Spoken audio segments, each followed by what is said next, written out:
This first story is one of those "what are people thinking" turned into "humanity is actually good" tales. Last week, Waitress and former Marine Dana Morales made headlines when she was denied a tip because of her, quote, gay lifestyle. Morales, a lesbian and server at Gallup Asian Bistro in Bridgewater, New Jersey, was understandably outraged. She sent the receipt to the blog Have a Gay Day, and from there, her story went viral. And it turns out she wasn't the only one who was upset by it. The donations started pouring in, which brings us to the humanity is actually good part of making headlines. Dana Morales, gay waitress and Marine denied tip, giving donations to Wounded Warrior Project. Joining me to talk is HuffPost Gay Voices editor Noah Michelson. Welcome. Hi. Okay, can you take me back to the original story? It Right. wasn't just a homophobic offensive tip. It was really bad. Yeah, I mean, I don't know if you've ever waited tables, but it's hard enough. I did it for a week and they wouldn't let me do it anymore. Right, it's not so fun. So on top of how much it sucks just to wait tables, then to get some buffoons come in and they leave you this note where they say, you know, we're not going to leave you a tip because we don't agree with your lifestyle.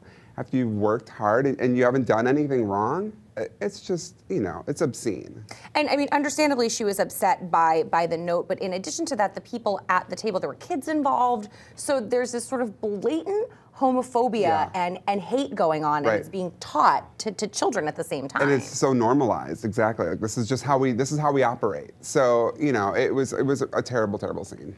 Is this kind of thing still sort of common? Apparently I wouldn't think that anyone would act like that, but... Because you're right. You think, okay, maybe you think that way, but then to actually write that on a receipt. But we had a story like this 2 weeks ago. Same thing happened, I think, in Missouri. The same kind of thing happened. So this seems to still be happening. And they talk about, too, as we get more and more rights for queer people, we also sometimes see a backlash. And so people get frustrated when they aren't, you know, part of that movement, that they say, this is freaking us out, and we see people moving the other way. So it's not super surprising, but it is shocking, I think. Now, in this instance, Dana took a really proactive, you know, and positive response to this by letting people see what, you know, what had gone on and shedding light on it. And then on top of that, giving donations to Wounded Warrior. Is the response to this showing that the conversation is changing, that yes, these people still do exist, and hate and homophobia does exist, but the majority of people aren't of that mindset? Exactly. And she got, you know, people send her donations from around the world, like Germany, all over the place, were saying, we stand by you, we think you're a good person. So it's really cool to see that. And she, even her response, I think she said something like, you know, I fought in the Marines to protect people like this. That was my job, to protect everyone, so everyone was free, you know? So to see her sort of respond in that way, and then for her to give her the money that she's been given to Wounded Warriors, really, really cool. It gives me goosebumps. Yeah, like she didn't have to do that. She could have gone and bought, you know, a crock pot and, you know, done whatever she wanted with that money. But I think that she's just a super cool person, and it's such a feel-good story.